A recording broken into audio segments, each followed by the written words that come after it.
Pilipinas, una sa ating mga balita. Umarangkada na ang demolisyon ng isang bahagi ng Metro Walk sa Pasig upang bigyan daan ang konstruksyon ng Ortigas Station ng Metro Manila Subway Project.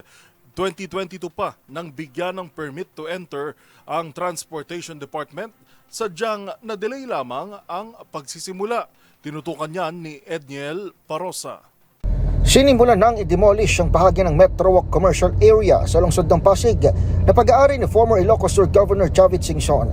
Ayon kay Transportation Assistant Secretary IC Calaguas, para ito sa itatayong Ortigas Station ng Metro Manila Subway Project.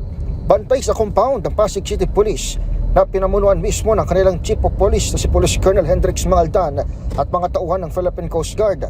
Maliban sa security forces na ang ilan na may bitbit pang Civil Disturbance Management Shield, inilatag na ng construction personnel ng DOTR ang mga bakal at kinordona ng mga establishmento hudyat ng pagsisimula ng proyekto ngayong araw.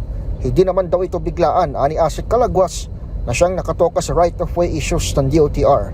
Mismong si Singson kasi ang nagbigay sa kagawaran ng permit to enter noon pang 2022 pero na-delay lamang sa pagsisimula.